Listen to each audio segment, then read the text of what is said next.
As you probably expect, world oceans are heating. This is an expected response to abrupt, irreversible climate change, as reported by the Designed to Fail Intergovernmental Panel on Climate Change, with 2 reports published more than 5 years ago. I have mentioned these 2 reports many times in this space. The first of these 2 reports was published on October 8, 2018. Titled Global Warming of 1.5 Degrees, this report cited the peer-reviewed literature in reaching the conclusion that, quote, global level rates of human-driven change far exceed the rates of change driven by geophysical or biosphere forces that have altered the Earth system trajectory in the past.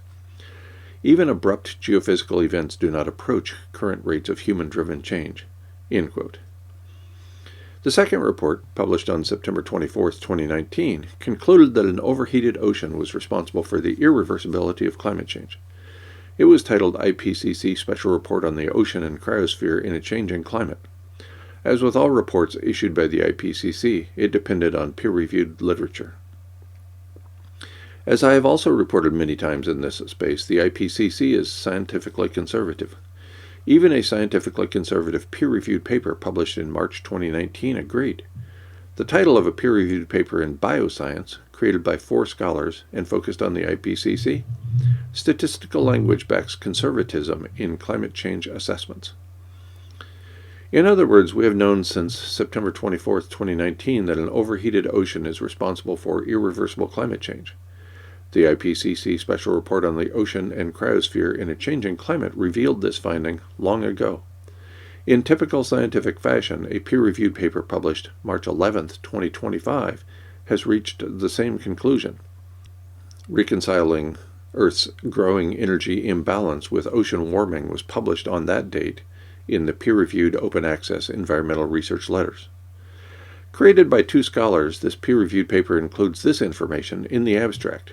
Quote, rising greenhouse gas concentrations and declining global aerosol emissions are causing energy to accumulate in Earth's climate system at an increasing rate. Incomplete understanding of increases in Earth's energy imbalance and ocean warming reduces the capability to accurately prepare for near-term climate change and associated impacts. The large observed near-global ocean surface warming of 0.27 degrees C from 2022 to 2023 is found to be physically consistent with the large energy imbalance of 1.85 plus or minus 0.2 watts per meter squared from August 2022 to July 2023, but only if 1. A reduced depth of the mixed layer is experiencing the heating, or 2. There is a reversal in the direction of heat flux beneath the mixed layer associated with transition from La Niña to El Niño conditions. This new interpretation of the drivers of Earth's energy budget changes, and their links to ocean warming can improve confidence in near-term warming and climate projections, end quote. The introduction of the peer-reviewed paper cites many additional peer-reviewed papers while subtly mentioning the aerosol masking effect. Quote, rising greenhouse gases have driven an imbalance between sunlight absorbed by the planet and infrared radiative emission into space, leading to an accumulation of energy and warming climate. The planetary heating rate has grown since the 1970s, indicating an acceleration of climate change. This global net energy imbalance has continued to increase since 2000, based on satellite and ocean data, mostly due to a reduction in reflected sunlight that is linked to cloud and aerosol changes, as well as reduced sea ice coverage.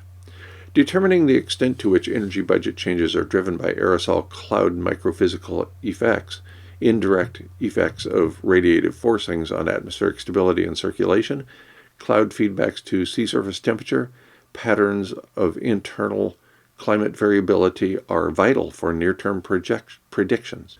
Record levels of the net imbalance and global surface temperatures in 2023 accentuate the need to advance understanding of linkages between Earth's energy imbalance, ocean heating, and surface warming, end quote. The introduction continues by describing the goal of this paper. Quote, reanalysis data is combined with satellite observations to assess the spatial signal of the growing energy imbalance and to develop a conceptual picture of how it is driving ocean heating since 1985, up to the most recent record warming of the 2023/24 El Niño event. Details of the datasets are introduced within the narrative of the paper, which first outlines global changes in Earth's energy budget, investigates the spatial structure of changes, develops a simple energy budget approach to understand ocean warming, and discusses the role of energy budget changes in explaining the unprecedented levels of Earth's net energy imbalance and ocean surface temperature in 2023. End quote. The conclusions section provides a good overview of the findings of this research within the context of peer-reviewed literature. Quote, we find a growth in the Earth's rate of heating from 0.6 plus or minus 0.2 watts per meter squared in 2001 to 2014 to 1.2 plus or minus 0.2 watts per meter squared in 2015 to 2023 is dominated by increases in absorbed sunlight over the ocean and is associated with cloud effects. This increasing energy imbalance is coincident with a divergence in the amount of sunlight absorbed by the planet between CERES satellite observations and the ERA 5 reanalysis after 2014. Spatial differences between ERA 5 and the satellite data have allowed us to attribute the growing imbalance to increases in absorbed sunlight over most ocean regions, with the largest changes over the Californian and Namibian stratocumulus cloud decks. These new results extend our understanding of how the growth in Earth's energy imbalance has manifested regionally and are dominated by the cloudy ocean. The observed heating is further reconciled with rising global temperatures up to the record levels experienced in 2023. End quote. I'll read the first half of that first sentence again. Quote, we find a growth in the Earth's rate of heating from 0.6 plus or minus 0.2 watts per meter squared in 2001 to 2014 to 1.2 plus or minus 0.2 watts per meter squared in 2015 to 2023. End quote. Earth's rate of heating doubled between 2001 and 2014 and 2015 to 2023. This doubling of Earth's rate of heating within a short period of time is an enormous finding. 5 paragraphs later, we find even worse news. Quote, based on observational evidence and assumptions, we determine an ocean heating of about 1.49 plus or minus 0.33 watts per meter squared during the rapid warming period, August 2022 to July 2023. Not only has Earth's heating doubled between 2001 to 2014 and 2015 to 2023, but it has continued to increase very rapidly.